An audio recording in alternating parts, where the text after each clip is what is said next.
அனைவருக்கும் வணக்கம். தெய்வீக பலன்கள் சேனல் சார்பாக தங்களை அன்புடன் வரவேற்கிறோம்.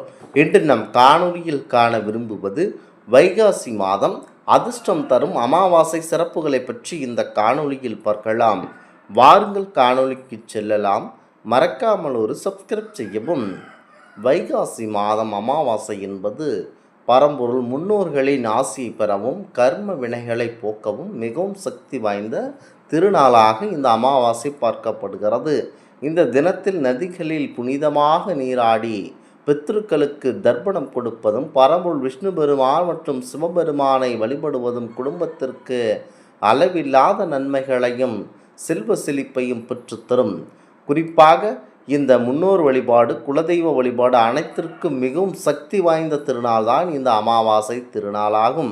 இந்த மாதத்தில் நீங்கள் கண்டிப்பாக இந்த அமாவாசை நாட்களில் முக்கியமாக கண் திருஷ்டி பரிகாரம் செய்து கொள்ளுதல், வீட்டில் இருக்கும் திருஷ்டி தோஷம் விளக்குதல், இது அனைத்திற்கும் மிகவும் சக்தி வாய்ந்த நாள். வைகாசி மாதத்தின் அமாவாசை திதியன்று முன்னோர்களுக்கு தண்ணீர் விட்டு தர்ப்பணம் கொடுப்பது மிகவும் உத்தமம். இதனால் பித்ருக்களின் சாபம் நீங்கி அவர்களின் பரிபூரண ஆசி கிடைக்கும் என சொல்லப்படுகிறது.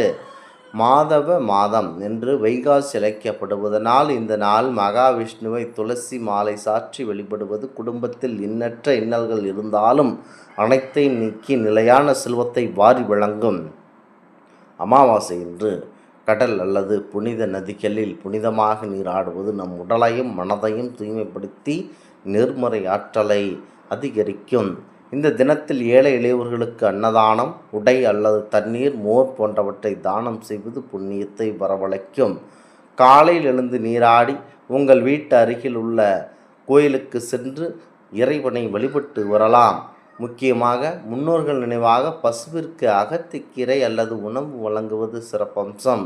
முக்கியமாக இந்த கோவிலுக்கு அனைவரும் சென்று வழிபாடு செய்தீர்கள் என்று சொன்னால் அனைத்தும் உங்களுக்கு நல்லபடியாக நடைபெறும். அமாவாசை ஒரு புனிதமான நாளாகும். உங்களுடைய வாழ்க்கை துணைக்கு ஆரோக்கியமும் முன்னேற்றம் தரக்கூடியது. அமாவாசை விரதம் இந்துக்களால் மாதந்தோறும் கடைபிடிக்கப்படும் ஒரு முக்கியமான விரதம். வைகாசி மாதம் இறுதியாக வரக்கூடிய இந்த அமாவாசை என்று மாபெரும் சிறப்பு மிக்க நாளில் அனைவரும் இறை வழிபாட்டை மேற்கொண்டீர்கள் என்றால் உங்களுக்கு நல்லது நடைபெறும். குறிப்பாக இன்றைய நாட்களில் குலதெய்வம் கோயிலுக்கு சென்று வந்து அவரை வழிபட்டீர்கள் என்றால் உங்களுக்கு எண்ணிய வாழ்வு கிட்டும். அமாவாசை ஒரு புனிதமான நாள். இது உங்களுடைய வாழ்க்கை துணைக்கு ஆரோக்கியத்தையும் தரக்கூடியது என கூறப்பட்டாலும் முக்கியமாக வைகாசி மாதம் வரும் அமாவாசை மிகவும் சிறப்பானது, வளங்களை அள்ளித்தரக்கூடியது. மாதம் என்று அழைக்கப்படும் வைகாசம் என்று இந்த மாதத்தை அழைப்பார்கள். வைகாசி மாதத்தில் புனித நதியில் நீராடிவிட்டு மகாவிஷ்ணுவிற்கு துளசி இலைகளை கொண்டு பூஜை செய்வோருக்கு நற்பேறு கிடைக்கும் என விஷ்ணு புராணம் கூறுகிறது. வைகாசி மாதம் அமாவாசையில் முன்னோர்களை வழிபட்டால் சுபிட்சம் கிடைக்கும் என நம்பப்படுகிறது. முக்கியமாக சித்திரை மாதம் முடிந்து வைகாசி இறுதியில் வரக்கூடிய இந்த அற்புதமான அமாவாசை திதி மிகவும் சிறப்பு மிக்கது. இந்த அமாவாசை முருகனுக்கு உகந்த நாட்களாகவும் இருக்கிறது. அது ஒரு பரிபூரண அருள் நமக்கு கிடைக்கும். அமாவாசை நாளில் தர்ப்பணம் கொடுத்த பின்னர் சிவன் அல்லது முருகன் கோவிலுக்கு செல்வது நமக்கு நன்மையை பயக்கும். இன்றைய தினத்தில் பசுவுக்கு பச்சரிசி, பாசிப்பருப்பு, வெல்லம் கலந்து தானமாக வழங்கினால் கோமாதா அருள் நிறைவாக கிட்டும்.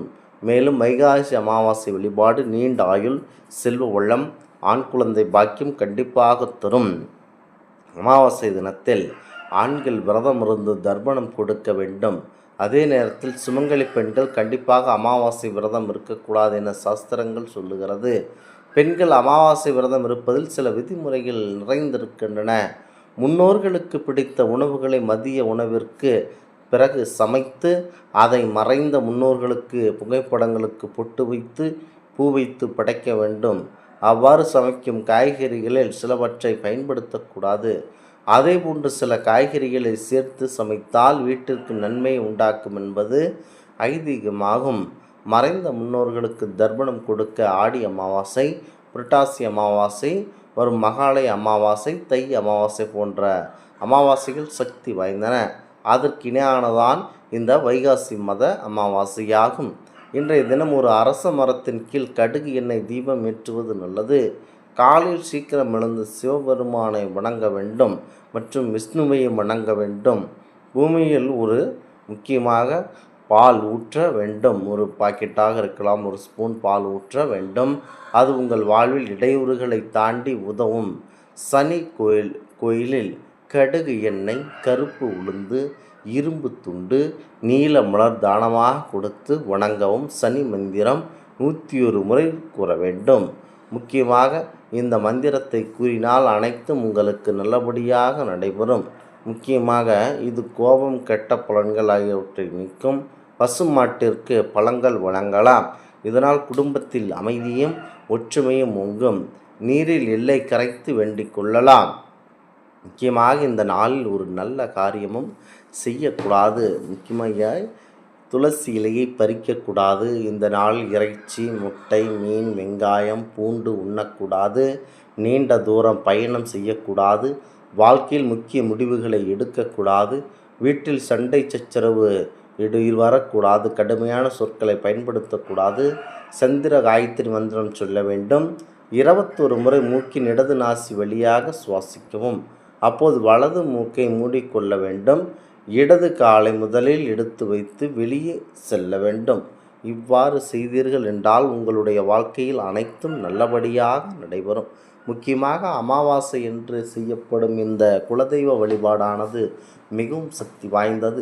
இரவு நேரங்களில் முக்கியமாக ஒரு பூசணிக்காய் வீட்டை சுற்றி முச்சந்தியில் கொண்டு போய் உடைக்க வேண்டும். முக்கியமாக எதை வேண்டுமானாலும் செய்யலாம். முட்டையும் அதனை செய்யலாம்.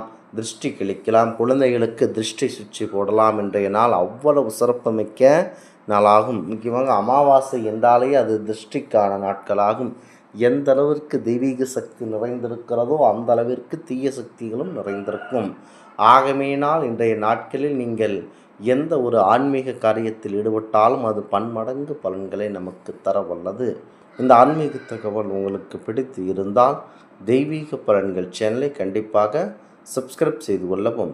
மீண்டும் ஒரு நல்லதொரு காணொலியை உங்களை சந்திக்கிறோம். நன்றி, வணக்கம்.